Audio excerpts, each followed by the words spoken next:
Another beautiful Sunday afternoon. This is Rubbin Minds. Welcome. My name is Ebuka Obiuchendu. Thanks a lot for joining us. Elections hot in the air. Ekiti State did have their governorship elections over the weekend, and the results are in.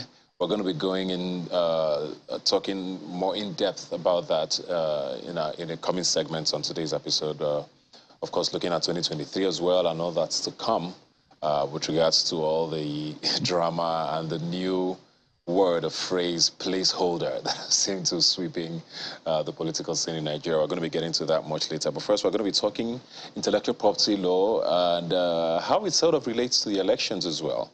And I have here with me Tope Salami, who's the founder of Whitestone Solicitors. Thanks for being here today. Yeah, thank you very much, Ibuka. So politics is hot in the air, and of course, people wonder what does IP have to do with with politics and campaign seasons. But I wanted us to talk about this, especially because there's a lot of conversations I've seen come up. And I think one that struck a lot of people in particular was, I think, Timi Dakolo, when he tweeted, I think during the convention of the APC about his song being used. And people started to wonder, what gives in a situation like that? How do you navigate times like this when, you know, we've had so many artists play their songs being played in campaigns and elections and all of that. So let's help us understand how that ground works. Okay, fine. Thank you very much. So for the Timi Dakolo's case, naturally, when the works of intellectual properties are used, music and the likes, we have in an ideal society with an operational intellectual property laws, we have what we call collecting society. In France, we have SACEM. In America, we have BMI. We have loads of them. In Nigeria, we used to have COSON. Now, what these people do is to protect the works of intellectual property owners from being exploited without payment. So what they do is, where and when you play a particular material somewhere, they come to you, they collect royalties on behalf of the owners of the specific works being used. And their owners of intellectual property laws, owners of intellectual property works, they get paid through that. Okay. They get paid through the collective society. But I mean, in Nigeria, the opposite is, you know, the case, and it is actually very sad. Yeah, so I think why this is very sensitive for a lot of people is with politics, you know, there's always a case of whose side are you on, you know. People wonder, if I'm not particularly in support of a candidate, for example, and I have music, do I really want that candidate using my intellectual property for their, you know? So are there any ways to explore that? Do musicians or artists or whoever it is have any rights to say, for you to be able to use this, I have to give you permission? Is that a conversation that can be had at all? So I really do not think that conversation can be, you know, had. For the conversation to come up, a whole lot of legal framework must be in place. The question is, who played the song? Was it the DJ, or was the person that played the song a party member? And did the person play on the instruction of the party? There are so many questions that will be asked. Now, you as a musician, there is an implied authorization given to DJs, meaning, oh, a DJ anywhere can play any music. It is now left for the legal framework of that society to properly work, meaning when a DJ somewhere plays AYZ music, then the collecting society in that country, or the collecting society the owner of the intellectual property work belongs to, is now meant to do what? DJ XYZ, you played this at XYZ time. Okay, oh, have you made your payment? Oh, pay your payment before next week. Because if we are to go around saying, oh, DJs cannot play music, then what happens to weddings? When I mean, what happens to weddings? What happens to so many So you have events? to treat both situations as basically the same, is what you're saying. You just have to treat both. But then in Nigeria, I mean, most of us that we are in this space of law, we've been clamoring for, you know, let us have proper legal framework in place. Our creatives are dying in poverty. Our creatives are not happy. Why? Their works are exploited and nothing comes in for it. And you see them getting money from France because they belong to a collecting society in France. Yeah. We'll come back to COSON and, you know, how we can tackle that, but a little away from politics now, because something came up a couple of weeks ago with a comedian, Mr. Sabinus, I believe, and something he says, and I think a pose of his and a phrase of his was apparently used, allegedly used by a brand, and he sued them, we heard for about £1 billion or something along those lines. Yeah. And people were starting to wonder, did you trademark this? And if you did, to what extent do you have a right to claim that this is exactly what you trademarked? So 2 questions now. One, if you are known for something, do you need to trademark it before you can sue for an infringement of your rights or your image and likeness? And secondly, if it's trademarked, does it have a stand on a case like that? So if you are known for something, be it a slang, be it a mark, be it something attributed or that can be attributable to you, it is very wise to trademark it. That is the safest point. Now, for Mr. Sabinus, his own case is, you know, quite simple. Now, XYZ has used his trademarked mark or something that belongs to him that the law has given protection. Yeah. They've used it, and whether we like it or not, they've kind of gotten some business goodwill off it. So imagine a competitive brand, or imagine he has been in discussion with a competitive brand, and maybe the competitive brand now sees that advert. I mean, it tells one thing, oh, maybe they've signed this guy to have used his mark, to have used his images. And what would that bring? It will bring a sort of loss to him. Because they will be like, oh, you signed XYZ, oh, we don't want to have anything to do with you no more. Yeah. So it is safe to trademark it. And if it is being used, I mean, we have what we call fair usage, but this thing is clear. It was not, and it can never be fair usage. Why? It was used for a business purpose.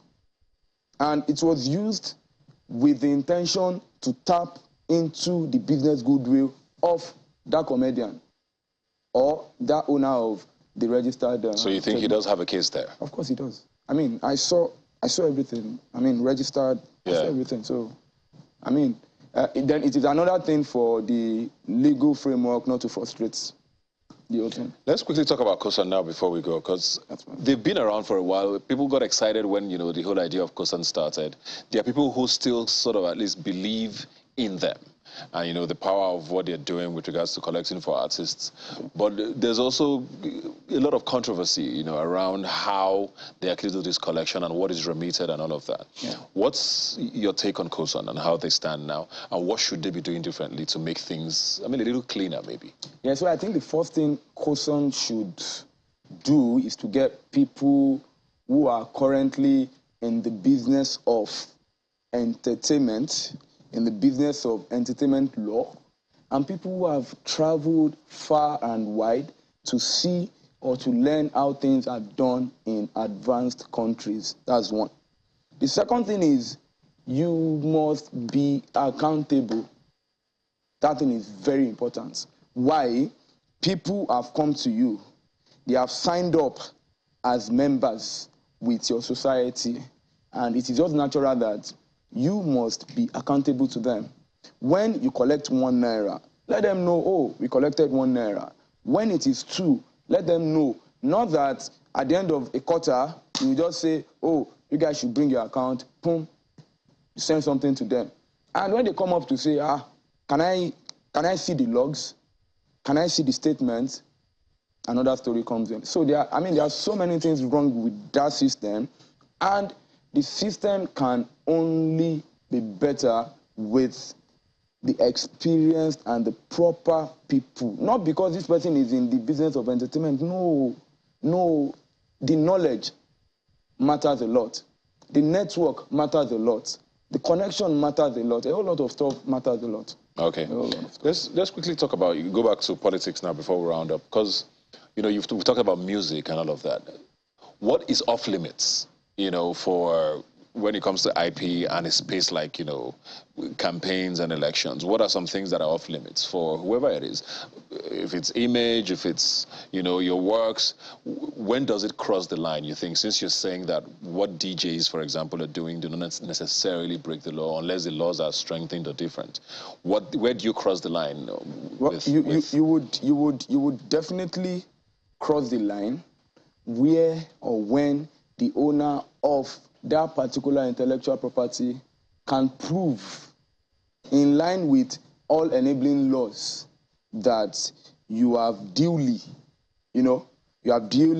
exploited his or her work without, the proper authorization. And the exploitation has been, or it is, with the purpose of getting some goodwill, business goodwill of that particular owner of intellectual property. Something happened, I think 8 years or 4 years ago. A particular song by Korede Bello. A particular politician sang it. I think they pulled him for that, which is quite different from a DJ somewhere playing it. I mean, most DJs would definitely come as independent contractors. So when they play because you, as the owner of intellectual property, there is an implied approval all around the world given to DJs. Is it different if a music video is played? Because then the image is also there.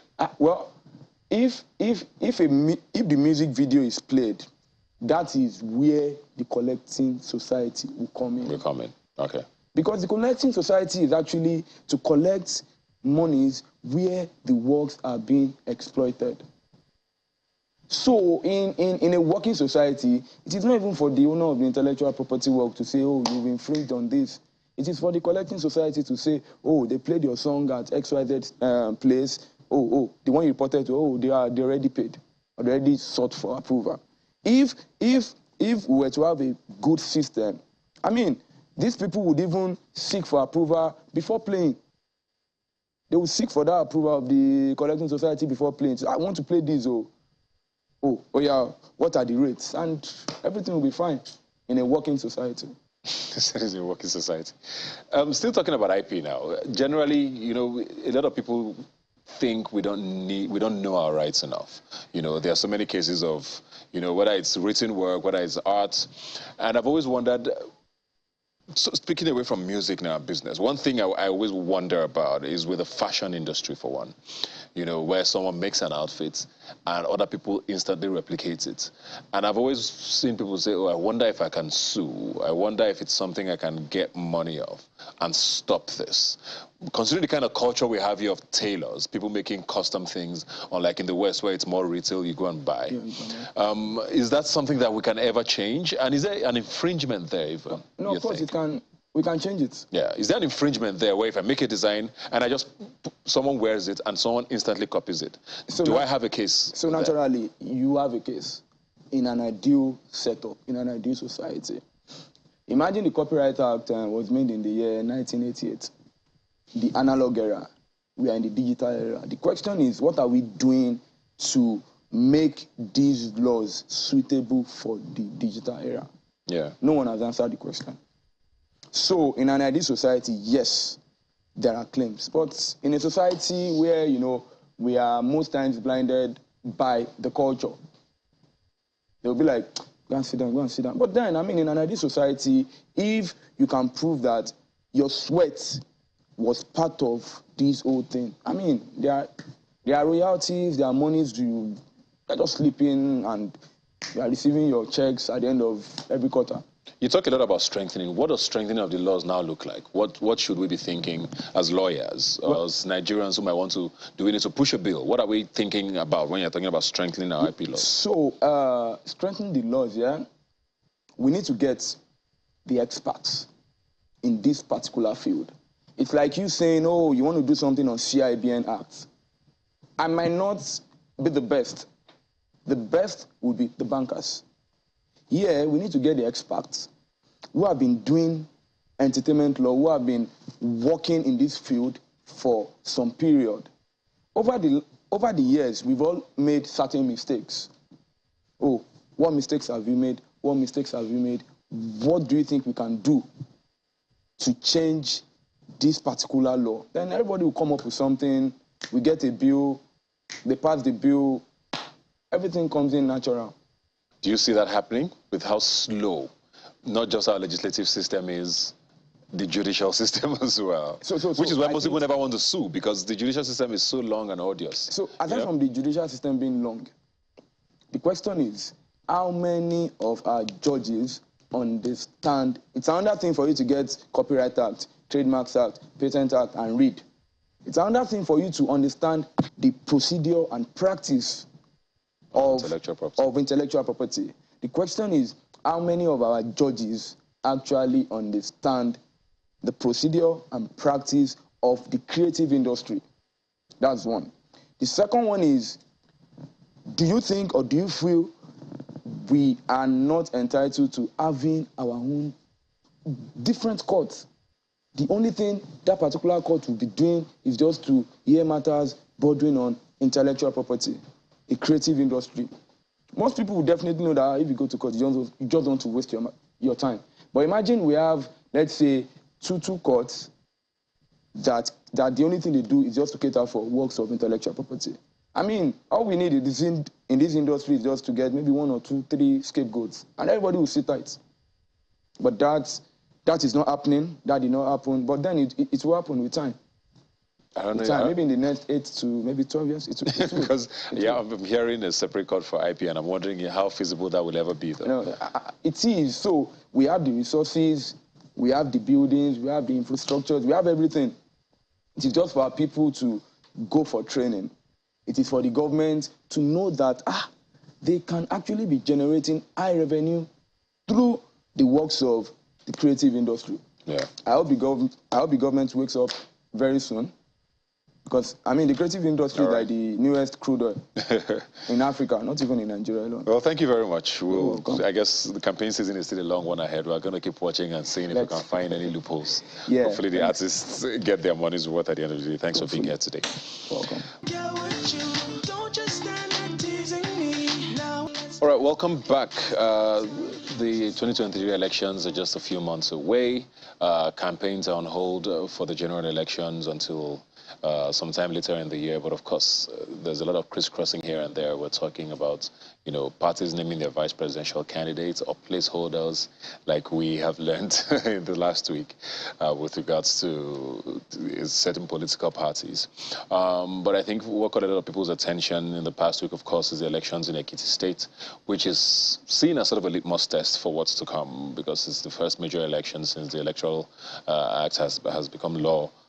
People are trying to understand what happens with, how the PVCs are going to work, how electronic voting might work, how the system is going to shape up, basically. And it looks like things have gone on considerably okay for the most part, because the results came in before the day started today, which is quite unusual in some cases. And we have the APC candidates declare the winner.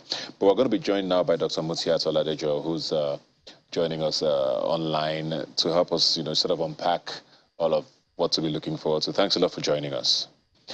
Thank you. All right. So first of all, what are your thoughts on the Ekiti election? How would you rate the INEC? There's a lot that was seen online. We saw several allegations. I mean, there are still allegations, so we don't want to go too in-depth into them. But for the most part, it looks like things have gone on well, even though the turnout is still abysmal. We have less than 40% voter turnout. What are your thoughts so far? Yeah, thank you very much. That's usually the trend, because not everybody that registered for the voters card eventually votes. So it's not new. And that means that we still have political apathy, and people still have some reservations for participating in voting for elections and for electing those who are going to represent them. But more importantly, the election itself was, to a certain extent, we haven't had so much issues like we used to have in the past about the chaos and all the things. So we could say that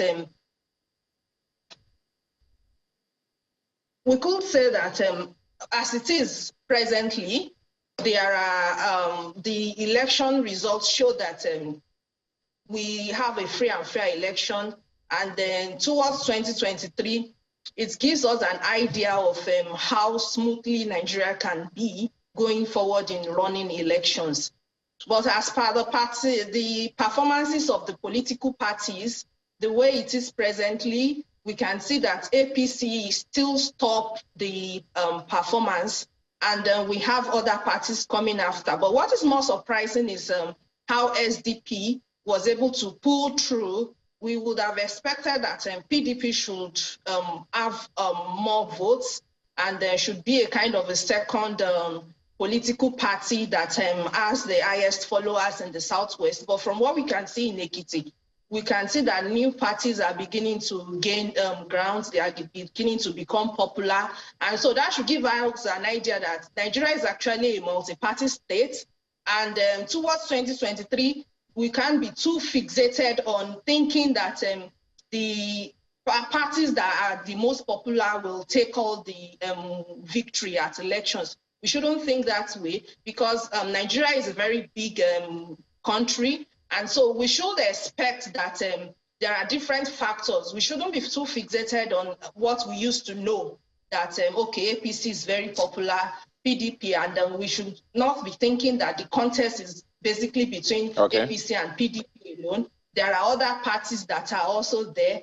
And when it comes to democracy and voter education, we begin to see new patterns that are beginning to come in, that it's not really about vote buying alone.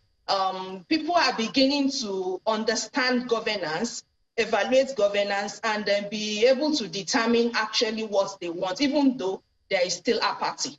Okay. I'll get back to you, but we're joined online as well by Okweyemi. Okay. Okweyemi, I want to get your perspective, because she pointed something out earlier, but I mean, I just want to get your thoughts on it. We have almost 70% of voters didn't turn out.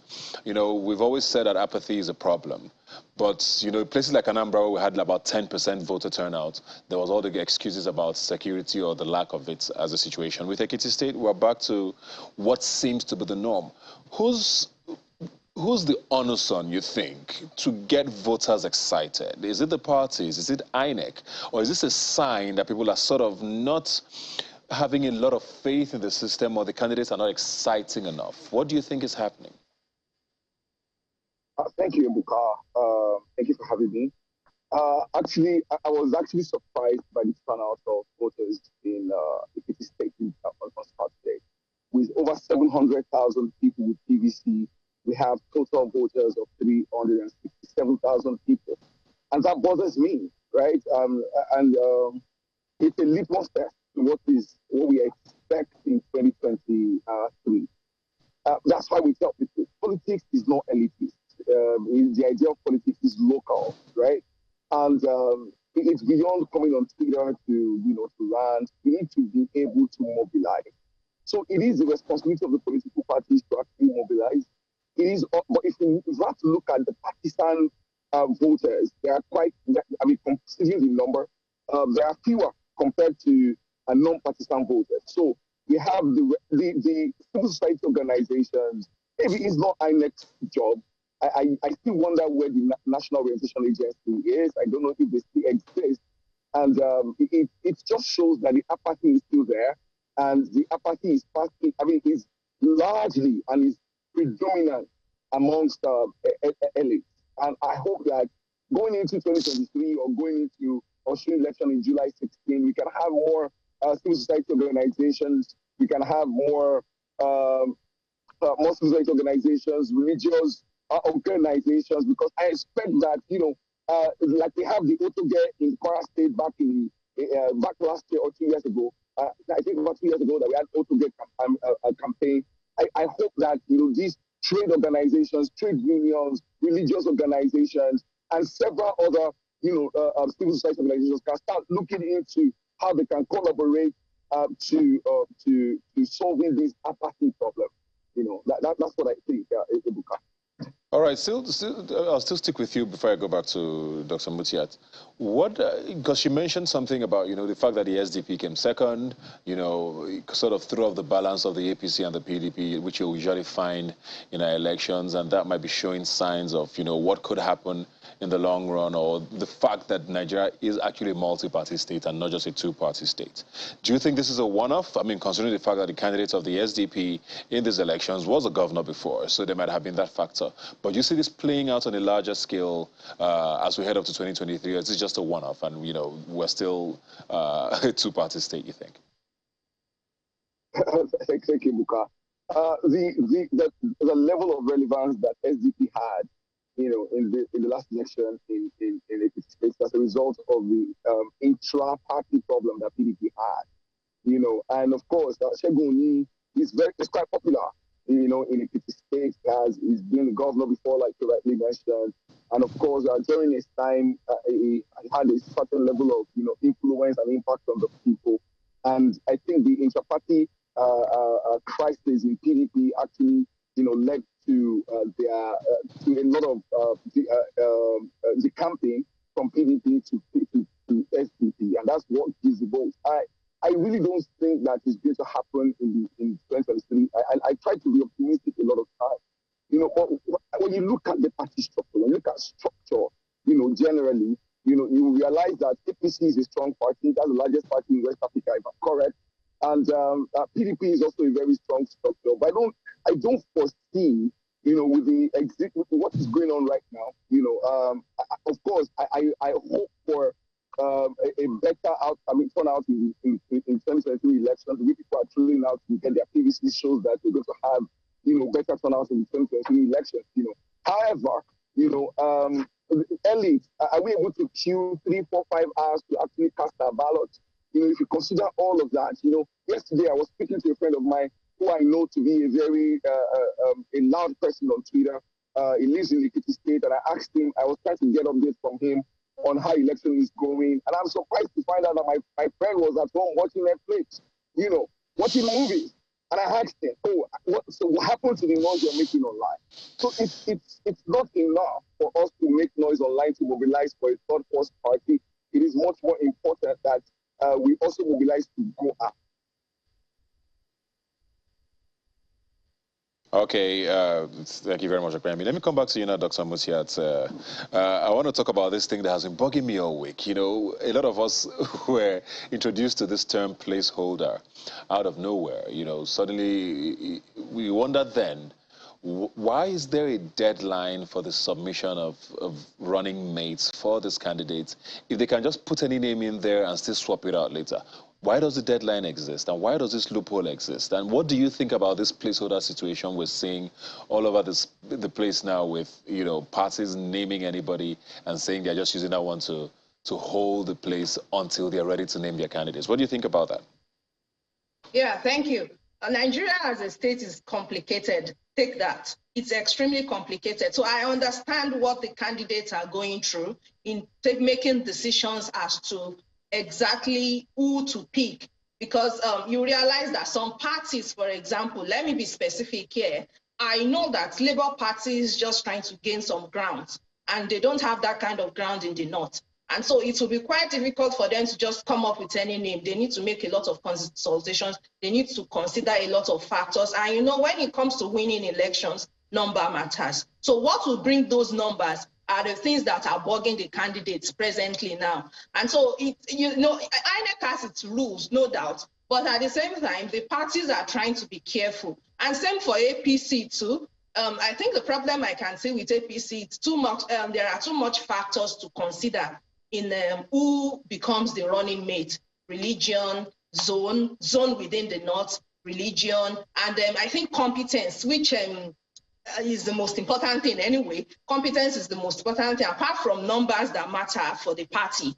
competence is also important. And so I think these are the things that brings up the idea of a placeholder. Okay, you can submit a name just to meet the deadline, then keep working and keep thinking about the right candidate that is going to help you in winning the election. So I'm even fascinated too, because it's not something that we are used to before. And the fact that we are having that new word in our political lexicon goes a long way to show that we are actually growing when it comes to democracy in Nigeria.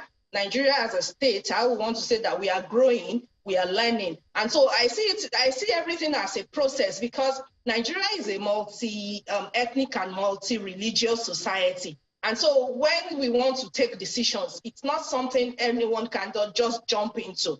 And so the idea of placeholder too is something that we can begin to continue to interrogate. That how do we navigate it towards maybe 2027 or 2031? Yeah, sorry to cut you there, because that's what I want to find out. What does that say? I mean, we literally just passed an amendment to an electoral act. How do we still have these loopholes? And it makes you wonder how many more loopholes are there that parties are going to be able to exploit as we get to 2023.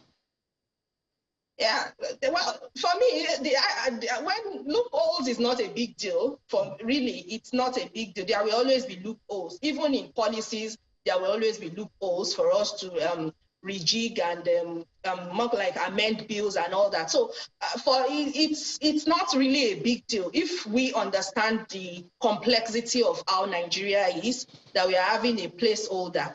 And it also goes a long way to say that we need to actually, how do I put this? We need to actually understand how to bring in the youth to understand the things that are going on. Like the last speaker said, he made a reference that is very germane, that he is surprised that his friend is sitting at home watching Netflix. That's a big deal, because if the youth are at home watching Netflix, then how do we really come up with solutions that will bring about changes in the society? How do we challenge the old age syndrome that we are encountering presently now? Because there's no doubt about the fact that people from 55 and above are most of the candidates that we want to vote for in 2023. And so what about people from 45 below? What are we really doing? Is it about sitting at home to watch Netflix, or staying somewhere in Lagos and be interested in what is happening in Ekiti when you're actually from Ekiti State? And so,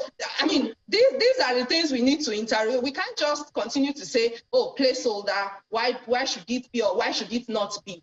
The thing is, how are we going to take over from these 70-year-old men?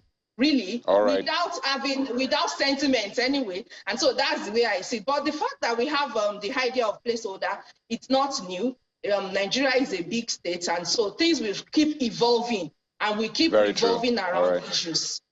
All right. Kwame, let me come back quickly to you now, because she's brought up something and I want to talk about, and you have also mentioned a lot about the elites. And I want to talk about Ekiti. They had a live debate, which was broadcast, of course, by Channels Television. We know that it was quite talked about on social media. And then a few days later, we had the elections. Do you see that these things are important? Because there's always the conversation of, do debates even matter in a place like this, where on the day we start seeing allegations flying about, 500 naira or 10,000 naira or whatever it is being shared on the line, and nobody cares about what was said in the debates? Do you think debates, or that debate had an effect, you think, on what happened on the day in Ekiti State? Or do you think, those things don't matter? Yes, the debates might be very important when we consider the elite, But my concern is that the elites don't vote. The elites don't vote. That's something I've actually come to realize in Nigeria State. So it's not about whether the elite. So it's not a. I wrote something during the APC primaries that the brightest of ideas and the sharpest and the clearest of visions don't win election in Nigeria. It's sad, but that's where we are, And I hope that gradually, as a people, we can begin to, this clamoring for change is a gradual process. I said last time I was in the studio that if we are talking about 2023, we already missed the bus, because this mindset re-engineering, this change that we are clamoring for, it can only be delivered by the numbers. And if we're looking at the numbers, it's not the elite we're looking at. Politics is not elitist. Politics is local. And for us to actually achieve the result that we want, we need to be able to target the grassroots, mobilize to them, speak to them in the languages they can understand, and sell manifesto to them. I hope that in the coming elections, maybe Osun State is happening in July 16, can we begin to have, maybe if we can have this debate in local dialects, in Yoruba languages, and how many of these voters actually have access to televisions at all? You know, they are the ones that will deliver the number, that will determine who wins or who does not win. You know, elites don't vote. And I hope that, you know, we can start looking at, religious organizations, sect organizations, to start, seeing how we can correct this apathy that elites have towards voting. So debate might be important for the elite community. I will not dispute that, you know. But if we actually want to say that we want that change that we desire, it is critical that we start looking at taking debate in local dialects, local languages that people can understand, and of course taking it across on platforms that are widely used in those states. You know, how many people watch television compared to the number of people that use that use the radio? How many people can understand English compared to the number of people that speak Yoruba? So can we begin to debate in local dialect? And if debate 1 week to election changes absolutely nothing. You know, the moment the candidates come out, it is important that we begin to start to engage them, you know, and of course, their ideologies can begin to start spreading across the grassroots level. But I keep saying it, that debate is for the elites, and politics is not elitist, it is local. I'd say that. Thank you very much, Akpeyemi Oki, and thank you very much, Dr. Mutiat Oladejo, for joining us. We have a long way to go, but not so long when you think about it, because February is also just around the corner, and we'll hopefully have you back to talk more on, you know, things as we build up to the general elections in February 2023. Thanks a lot for joining us. Welcome back. Now, I know one of the most popular words in the last couple of years has been Japa. I'm sure you've all heard that word.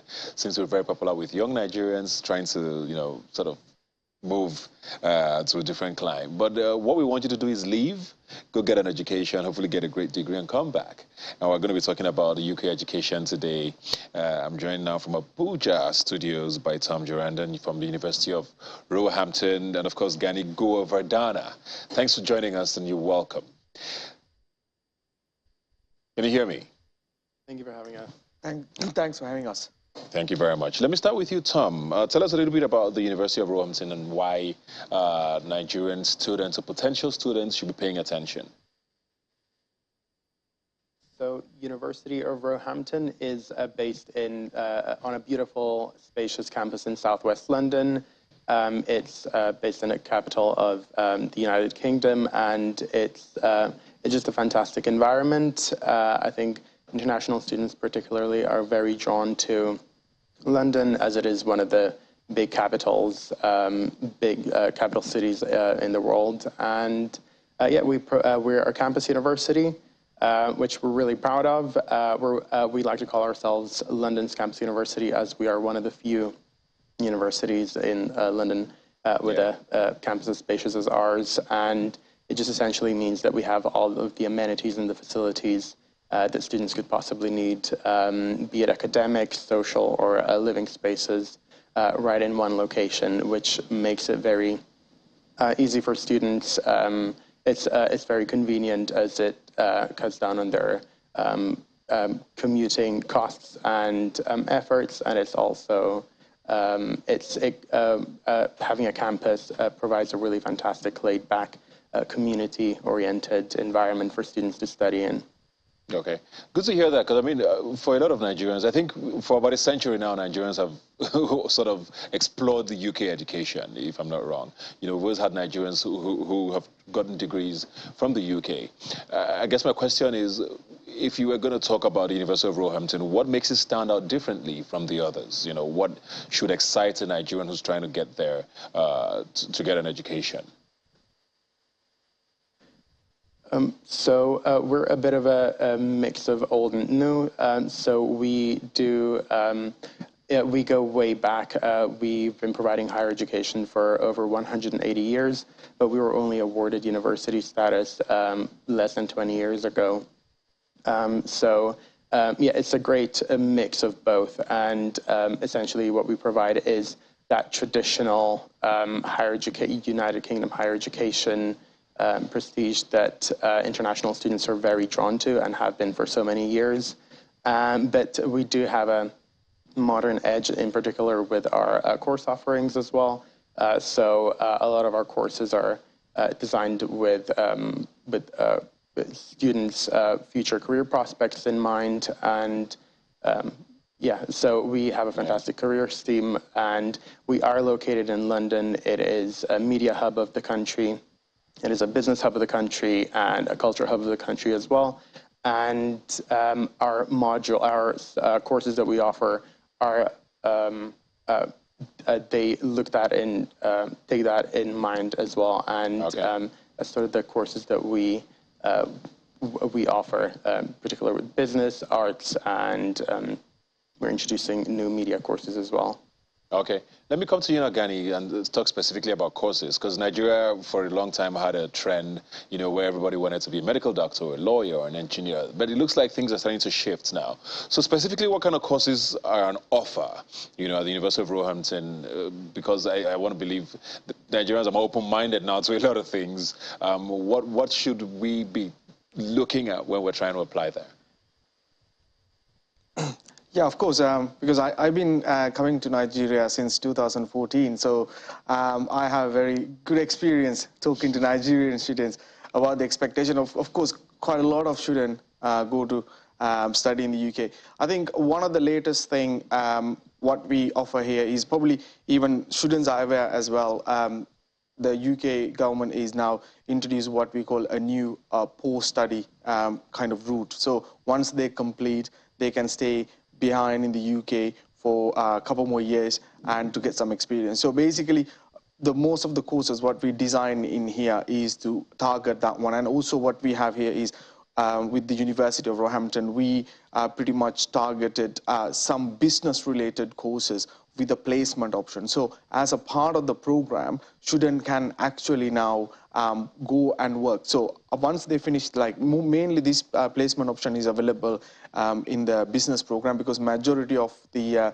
student prefer business among other courses, like you said as well. You know, law is still there, the science is still there, but you know, still the huge majority is for the business. So what we try to do with the University of Roehampton is we try to get the experience before they go to the actual world. So we try to do is part of the program, we try to give them a placement option. So we do have a good number of business programs now being offered with the, they are actually master's program offered with the placement option, so which is a prime opportunity for students, especially when the government is also offering 2 years stay back option after completing the course. So this is a prime thing. So this is one of the key courses we offer at the University of Roehampton.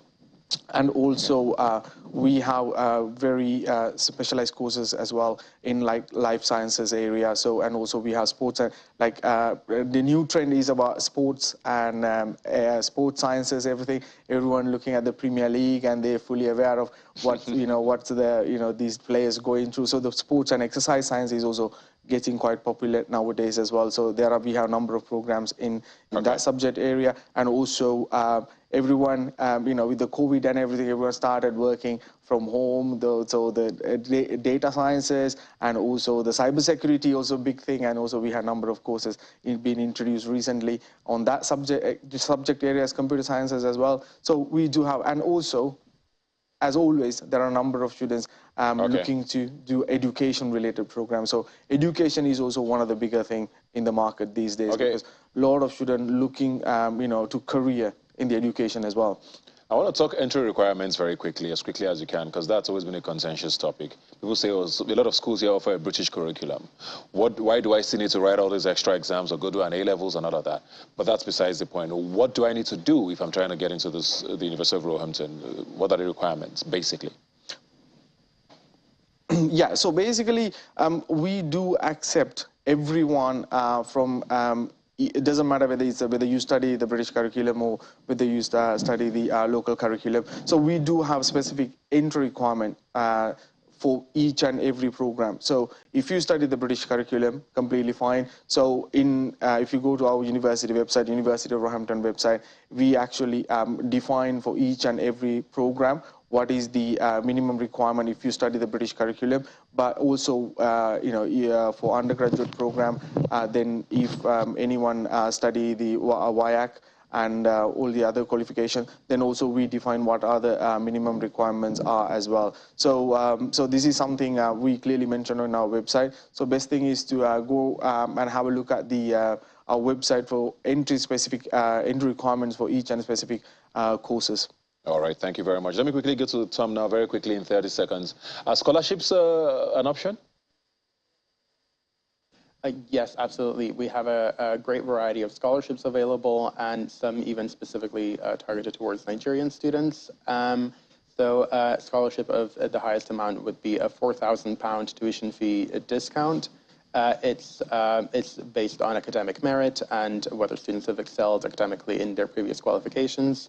So that's a £4,000 tuition fee discount, and then we also have a £2,500 tuition fee discount. Awesome. That is a Nigerian country scholarship, and again, it works as in the form of a tuition fee discount, and it's applied to students' tuition fees, and there's no other requirement other than the student needs to be a Nigerian national, and it'll automatically be applied that discount. That's awesome. That's unfortunately, very good to hear. Students cannot mix and match both scholarships, so it would just be one or the other. But we will apply the scholarship of the higher amount that the student is eligible for. Very quickly, what's the website? Very quickly. It is roehampton.ac.uk. All right, thank you very much. Sounds very exciting. So if you're out there listening, please make your way to the website and take advantage of this exciting opportunity to get a great education in the UK. Thank you very much, Tom. Thank you very much for Gani for joining us today, and all the best in your stay here in Nigeria. Thank you very much. Thanks for having us. Thanks for joining us. Like I always say, you can follow the conversation on social media. Rubbin Minds Now is the handle. Please use the hashtag Rubbin Minds when you send us a message. I'll see you next Sunday. Don't just stand there teasing me. Now it's time to show